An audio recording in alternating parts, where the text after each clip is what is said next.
नमस्कार, आप देख रहे हैं दृष्टि न्यूज और मैं हूं आपके साथ अनीशा। तमाम खबरों के लिए चैनल को लाइक, शेयर और सब्सक्राइब जरूर करें। के पारासरी नदी के पुल पर खड़ा हुआ हूं, जो पारासरी नदी शहर को दो हिस्सों में बांटती है। मेरे ठीक पीछे जो है वो पुराना शहर बासोदा है और मेरे ठीक सामने रेलवे स्टेशन और नया शहर बासोदा है। इस पारासरी पुल के जो है वो जिस समय बना था उस समय से लेकर आज आबादी और वाहनों का घनत्व बढ़ जाने के कारण जो है यहाँ पर यह पुल छोटा पड़ने लगा था। तब सेतु निगम ने इस पुल के दो हिस्सों को जो है बराबर मात्रा में बढ़ाया है। एक दाईं साइड बढ़ाया है, दूसरा बाईं साइड बढ़ाया है। यह दोनों साइड पुलों को चौड़ा किया गया है, जिसके साथ साथ यहाँ पर लगी हुई जो शहर के लिए सप्लाई स्टेशन क्षेत्र के लिए जो पानी की सप्लाई थी उसकी पाइपलाइन है। यहाँ पर एक मेन लाइन है, एक सर्विस लाइन है, दो लाइनें जो है इस पुल से होकर गुजरती है, जो यहाँ पर अभी सेतु निगम के इस पर शिफ्ट की गई हैं। लेकिन यहाँ पर एक भाजपा नेता द्वारा इस पर बराबर आपत्ति ली गई और पाइपलाइन जो डली हुई है जनहित में मेरे द्वारा किसी भी तरीके से कोई कार्य नहीं रोका जा रहा। पाइपलाइन पूरे नगर के लिए, इस पाइपलाइन से पूरे नगर की पानी सप्लाई होगी। मेरा निवेदन इतना है कि पहले भी पूर्व में पाइपलाइन बाजू से पहले डली हुई थी तो वो अंडरग्राउंड थी।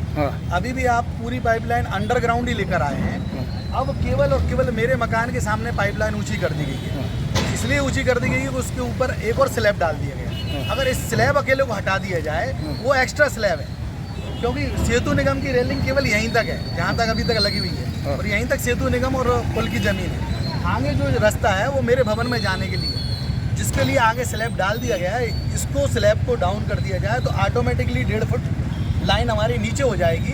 आपने ये सब तर्क न्यायालय के समक्ष तो रखे होंगे ना? न्यायालय के समक्ष भी रखे हुए थे हमने, लेकिन न्यायालय पहले इस पे रेलिंग लग रही थी। तो रेलिंग जब लग रही थी तो हमने रेलिंग के लिए उसको रुकवाई की थी।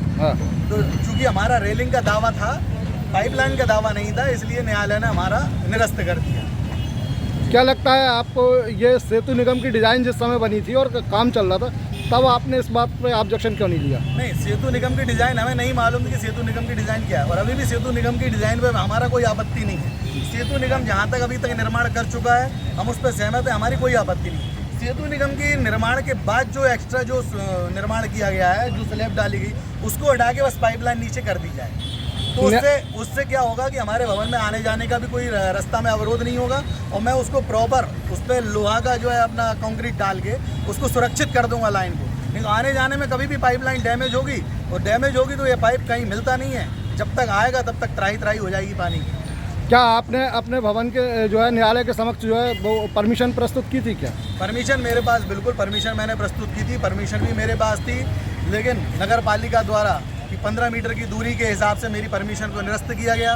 15 मीटर का जो मामला है वो भी मैंने, मेरे प्लाट के बाद 2 प्लाट और हैं, मैंने नदी का सीमांकन भी करवा दिया। नदी का सीमांकन 130 जरीब है। वर्तमान में नदी काफ़ी ज़्यादा चौड़ी हो चुकी है।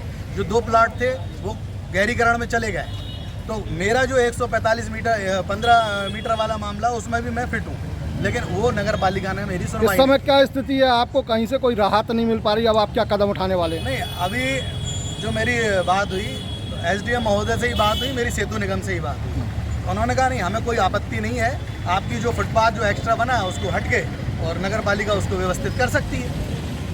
ऐसा कोई लिखित आदेश है क्या आपको? अभी मेरी फ़ोन पे जो चर्चा हुई उस पर मैं आपको बता रहा हूँ।